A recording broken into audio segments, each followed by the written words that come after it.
지난 두 번의 시간은 하나님의 능력과 하나님의 의에 관한 말씀을 함께 나누었습니다. 오늘은 하나님의 진노라는 주제로 세 번째 시간을 갖습니다. 복음은 하나님의 능력이라고 했습니다. 복음이 하나님의 능력인 것은 모든 믿는 자에게 구원을 주기 때문입니다. 구원. 여기서 말하는 구원이란 생명을 창조하는 능력을 가리킵니다. 생명을 창조하는 능력. 바로 여기에 복음과 복음 아닌 것의 절대적 차별성이 있습니다. 생명을 창조하는 능력이 있는 복음은 참 복음이고, 생명을 창조하는 능력이 없는 복음은 거짓 복음입니다. 우리는 이러한 사실을 첫 번째 시간 아브라함의 예를 통해서 살펴보았는데요. 아브라함은 하나님께서 생식 기능이 완전히 죽은 그와 그의 아내의 죽은 몸을 되살려 이삭을 낳게 하실 것을 믿었습니다. 또한 아브라함은 아들 이삭을 바치라는, 번제로 바치라는 하나님의 청천벽력과 같은 요구에 지체 없이 순종했습니다. 어떻게 그럴 수 있었죠? 하나님께서 친히 이삭을 죽음에서 살리실 줄로 믿었기 때문입니다. 이처럼 아브라함의 신앙은 부활 신앙입니다. 그는 생명을 창조하시는 복음의 하나님을 믿었습니다. 이렇듯 복음 신앙은 하나님의 능력, 즉 생명을 창조하시는 하나님의 능력을 믿는 것입니다. 그렇다면 어떻게 복음이 생명을 창조할 수 있는 능력일 수 있을까요? 복음 안에 하나님의 의가 나타나기 때문입니다. 하나님의 의는 언약에 신실하신 하나님의 행동, 약속을 반드시 지키시는 하나님의 행동입니다. 하나님은 아브라함에게 후손을 약속하셨죠. 반드시 아브라함의 몸에서 날 자가 상속자가 될 거라고 하셨습니다. 그리고 아브라함이 100세가 되던 해 마침내 그 약속이 이루어졌습니다. 하나님은 약속대로 아브라함의 죽은 몸을 되살려 생명을 창조하셨습니다. 100세가 된 아브라함에게 언약에 신실하신 하나님의 행동, 약속을 반드시 지키시는 하나님의 행동, 즉 하나님의 의가 나타났습니다. 그렇다면 오늘 우리에게 하나님의 의는 어떻게 나타날까요? 예수 그리스도의 십자가와 부활을 통해서 계시됩니다. 우리가 믿는 하나님은 예수 우리 주를 죽은 자 가운데서 살리신 복음의 하나님이십니다. 그래서 예수 그리스도의 십자가와 부활은 이스라엘과 온 인류를 구원하시겠다는 하나님의 오랜 약속이 성취되는 하나님의 의가 계시된 사건입니다. 이 언약 성취의 핵심에 생명을 창조하시는 하나님의 능력이 나타납니다. 그래서 예수 그리스도의 십자가와 부활을 통해 계시된 하나님의 의, 즉 인간을 구원하시는 하나님의 행동은 철두철미 믿음으로 반응하는 사람에게 그 효력을 발생합니다. 여기까지가 로마서 1장 16절, 17절의 대략입니다.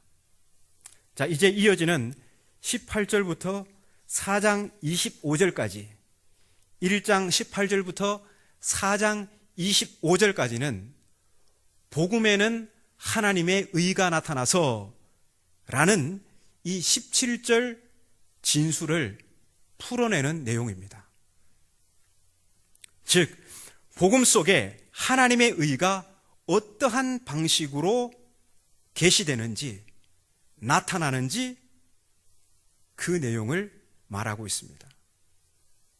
그런데 바울은 하나님의 의가 계시되는 방식을 18절부터 곧바로 설명하지 않습니다. 바울은 먼저 하나님의 의가 계시되기 전 세상의 상황을 말합니다. 왜냐하면 바울이 그려내는 하나님의 의 이야기에는 어둠과 밝음이라는 뚜렷한 대조가 나타나기 때문입니다. 하나님의 의가 밝음이라면 그 밝음이 드러나기 이전의 상황은 어둠입니다. 즉, 하나님의 의가 나타나기 전까지는 아무런 희망을 말할 수 없는 절대적 어둠의 이야기가 있다는 겁니다. 바울은 그 어둠의 이야기를 18절부터 시작해서 3장 20절까지 그리고 있습니다. 자, 3장 그러면 21절부터는 무슨 이야기일까요? 이제 밝음의 이야기겠죠. 자, 이제 어둠의 이야기 중에서요, 오늘 본문 18절은 1장 19절부터 3장 20절까지 그 전체 어둠의 이야기의 머릿말에 해당됩니다. 신문기사로 따지면 18절은 헤드라인이에요. 그리고 19절부터 3장 20절까지는 그 내용입니다. 자, 그런데 그 중에서 우리가 오늘 읽은 본문 1장 19절부터 32절까지는 전체 어둠에 관한 이야기 중에서 이방인의 어둠에 관한 이야기입니다. 이방인의 어둠에 관한 이야기. 자, 그렇다면 먼저 머릿말 기사인 18절을 함께 읽어보겠습니다. 시작. 하나님의 진노가 불의로 진리를 막는 사람들의 모든 경건하지 않음과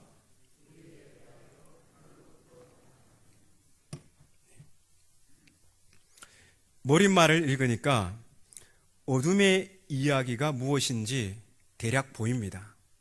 짐작할 수 있죠? 어둠의 이야기의 핵심은 하나님의 진노 아래에 놓인 세상입니다. 하나님의 진노 아래에 놓인 세상. 자, 18절에 따르면 하나님의 진노는 누구를 겨냥합니까? 불의로 진리를 가로막는 사람들의 모든 경건하지 않음과 불의를 겨냥합니다. 바울은 하나님의 진노를 이야기하는 인간의 삶의 패턴을 불경건, 경건하지 않음, 불경건과 불의라고 하는데요. 이 두 가지를 도식적으로, 다소 도식적으로 풀면 이렇습니다. 불경건은 하나님과 인간 사이의 수직적인 비틀림이고요. 불의는 사람과 사람 사이의 수평적 비틀림을 가리킵니다. 자, 도식적으로 풀면 그렇습니다. 그렇다고 해서 이 수직 수평이 분리되는 게 아니에요. 결코 분리될 수가 없습니다. 하나님과의 관계는 좋은데 인간과의 관계는 나쁘고, 하나님과의 관계는 나쁜데 인간과의 관계는 좋고, 이럴 수 없는 거예요. 분리될 수 없는 겁니다. 하나입니다. 둘 모두는 근본적으로 하나님과의 관계 왜곡에서 출발합니다. 그래서 하나님의 진노를 불러일으키는 인간의 모든 불의한 행동은 창조주 하나님을 하나님으로 인정하지 않는 태도, 자신이 우주의 주인이 되어서 자기 의지를 관철하겠다는 그러한 인간의 오만에서 출발합니다. 그래서 하나님의 진노를 촉발하는 사태의 핵심은 사람들이 하나님을 인정하지 않는 데에 있습니다. 그런데 하나님을 하나님으로 인정하지 않는 불경건이 인간의 분명한 의지적 선택이라는 사실입니다. 진노의 날, 마지막 진노의 날, 여기서 바울이 말하는 하나님의 진노는 지금 여기서 일어나는 일을 얘기하는 게 아니고요, 마지막 날, 예수 그리스도께서 다시 오시는 날, 그 날을 가리키는 겁니다. 진노. 자, 그 진노의 날, 이제 이방인들이 심판대 앞에서 하나님께 이렇게 문제 제기를 할 수 있겠죠. 하나님, 우리는 하나님을 몰랐습니다. 하나님은 우리에게 당신을 계시해 주시지 않았잖아요. 저 이스라엘에게는 율법으로 하나님을 계시하셨고, 구름 기둥과 불 기둥으로 하나님을 계시하셨고, 꿈과 환상으로 하나님을 계시하셨고, 예언자를 통해서 하나님을 계시하셨습니다. 그런데 하나님은 우리에게는 하나님을 알 만한 다른 수단을 우리에게 주시지 않았어요. 우리는 하나님을 인정하기 싫었던 게 아니라 하나님이 우리에게 당신을 알려주시지 않아서 우리는 그냥 하나님을 몰랐을 뿐입니다. 그러므로 우리는 무죄입니다. 여러분, 이게 정당한 문제 제기일까요? 자, 20절을 책을 보시고, 성경책을 보시고 20절을 함께 읽겠습니다. 시작. 창세로부터 그의 보이지 아니하는 것들, 곧 그의 영원하신 능력과 신성이 그가 만드신 만물에 분명히 보여 알려졌나니 그러므로 그들이 핑계하지 못할지니라. 아멘. 자, 이 말씀에 따르면요, 사람은 누구든지 자신의 불경건에 대해서 핑계할 수 없다고 합니다. 왜 그렇습니까? 하나님은 하나님의 하나님 되심, 곧 하나님의 영원하신 능력과 신성을 하나님께서 창조하신 만물을 통해 분명히 드러나게 하셨기 때문입니다. 저는 등산을 조금 좋아합니다. 자주 못 가서 그렇죠. 등산을 조금 좋아합니다. 거의 못 갔죠, 최근에는. 제가 집이 상주 함창이다 보니까 가까운 속리산에 예전에 자주 갔었습니다. 문장대, 속리산 정상 그 문장대에 오르면 제가 사계절 거의 다 가봤는데요, 그 정상에 올라서 다 아래를 내려다보면 와, 창조주 하나님의 그 영원하신 능력과 신성에 압도당합니다. 하나님이 지으신 그 만물들, 피조세계를 보면 어떻게 그렇게 아름다운지 그 속에 하나님의 권능과 능력이 그대로 고스란히 그냥 느껴집니다. 느끼려고 하지 않아도 그냥 압도를 당하게 됩니다. 그래서 저절로 찬송이 나와요. 그래서 제가 문장대 올라가면 늘 찬송가 79장을 부릅니다.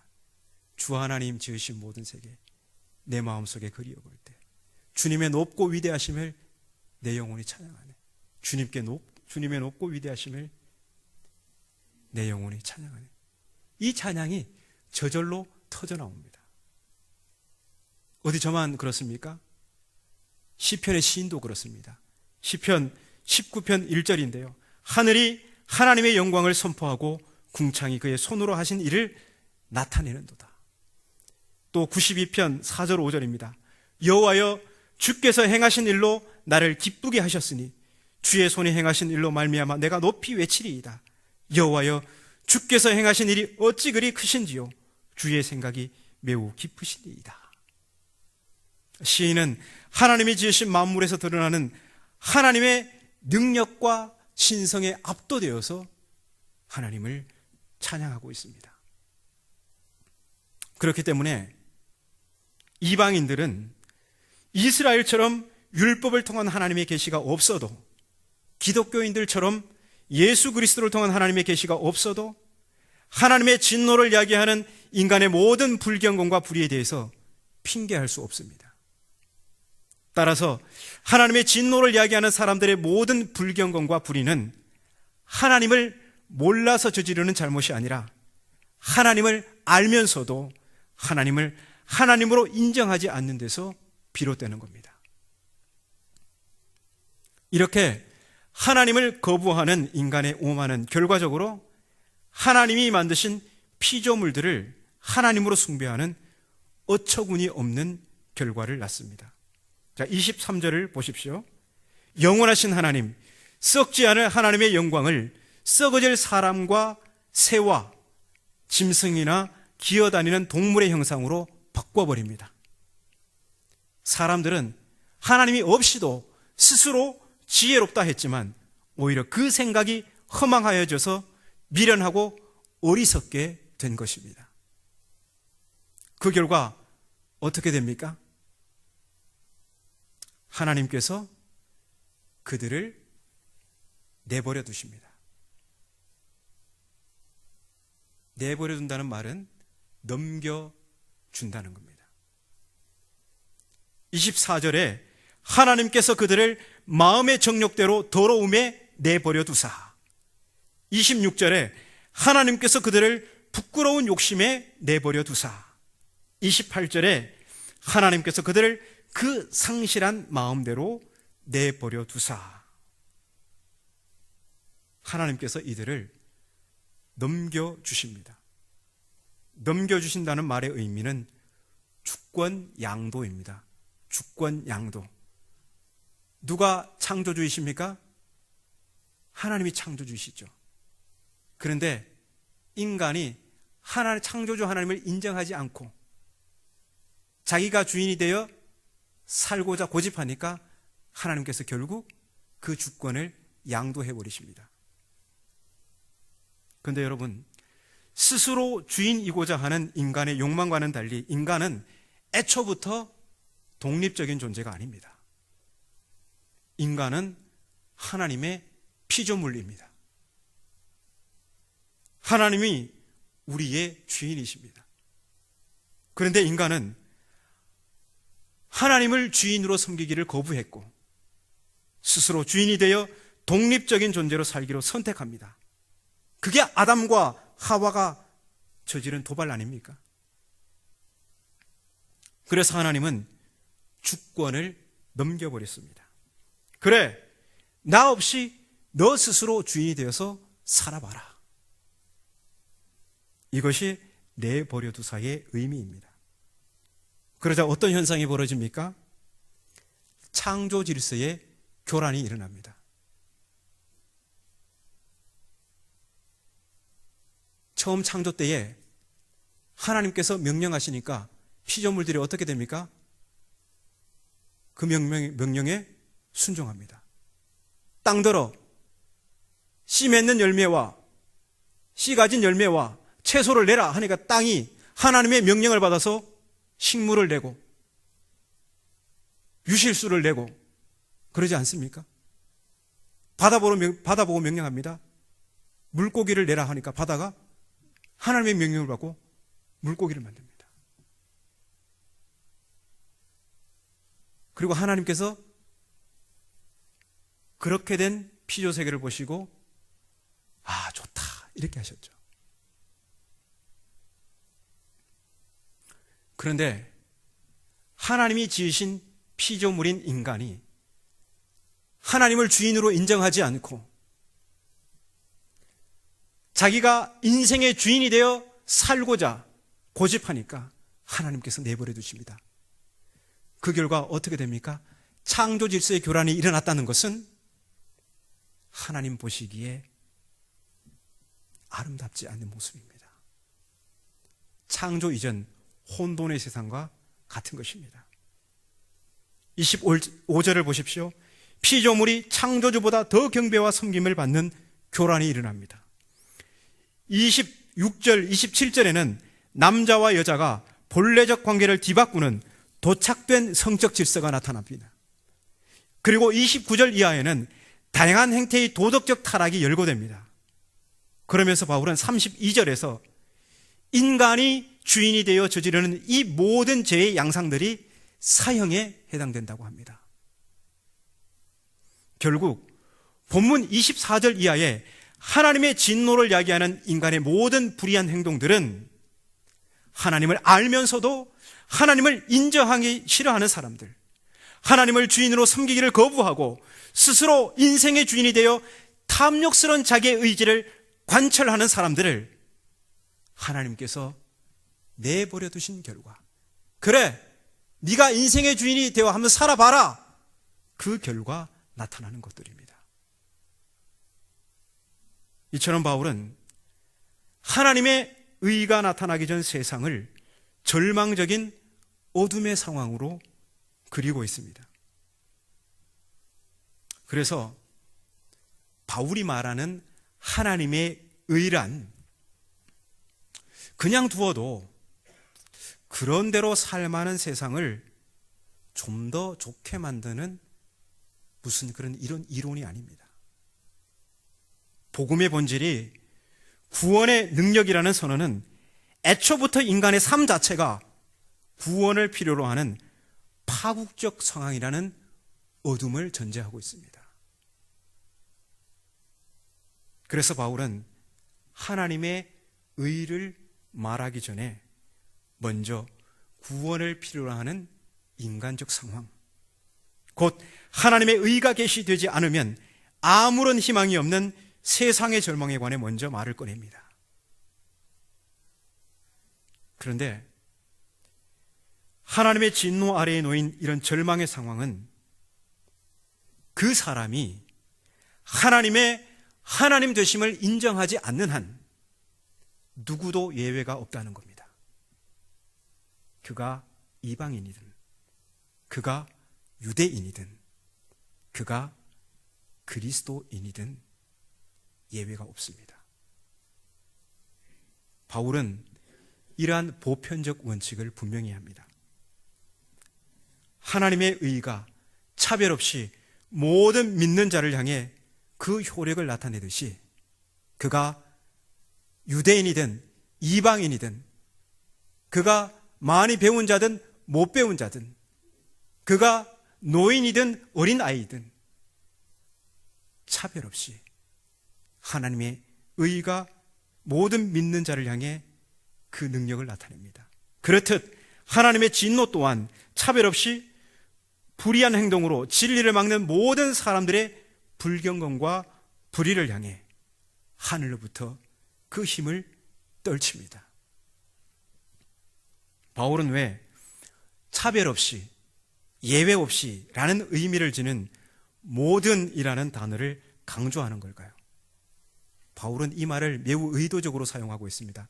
앞으로 계속 보면 돼요.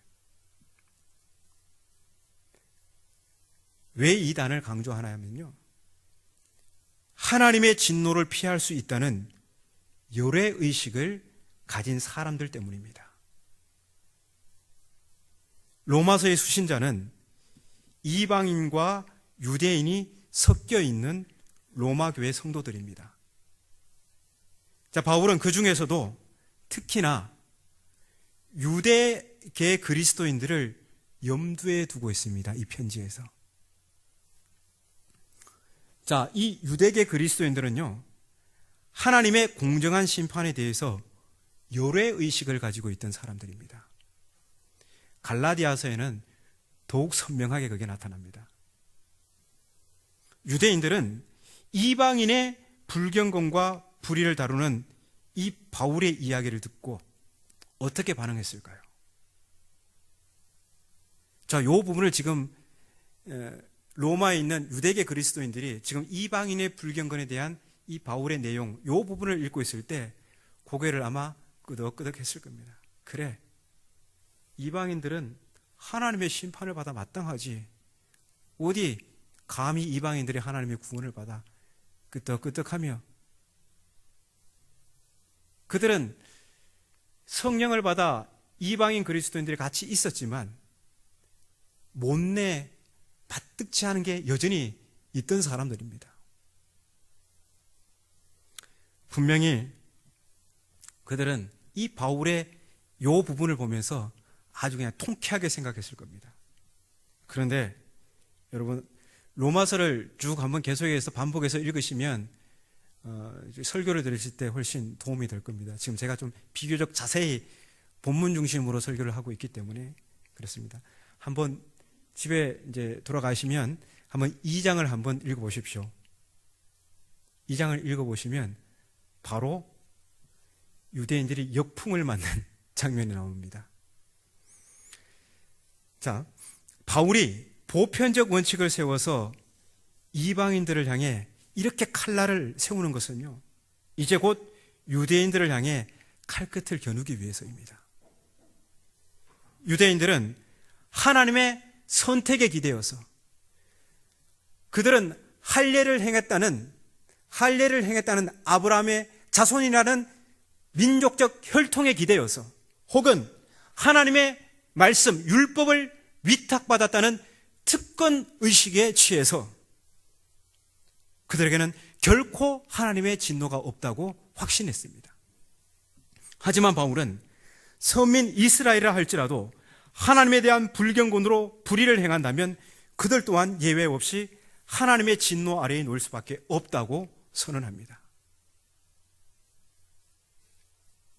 그런데 이러한 바울의 보편적 원칙은 그리스도인들이라고 해서 예외가 아닙니다. 우리 그리스도인들이 십자가의 용서를 의지하여 하나님의 자녀가 되었다는 굳건한 신앙의 신념을 붙들고 있다고 하더라도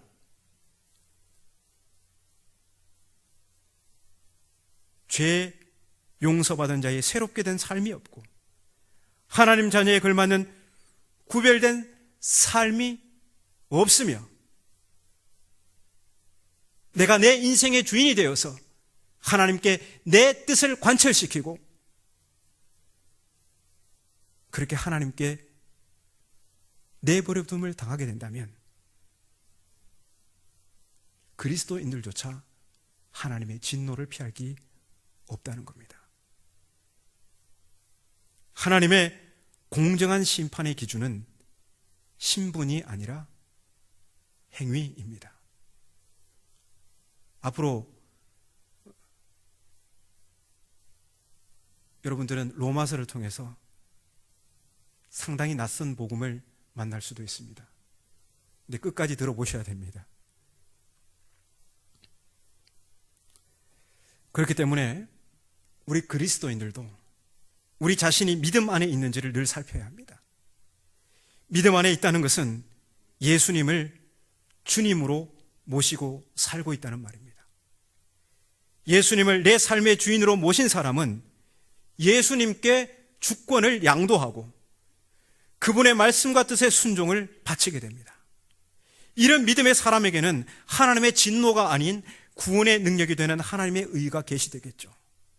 하지만 그리스도인이라고 하면서도 내가 내 삶의 주인이 되어 내 뜻을 관철하고 고집한다면 우리 또한 하나님의 내버려 두심을 당하게 되고 그 결과 하나님의 진노를 야기하는 불의한 행동을 할 수밖에 없습니다.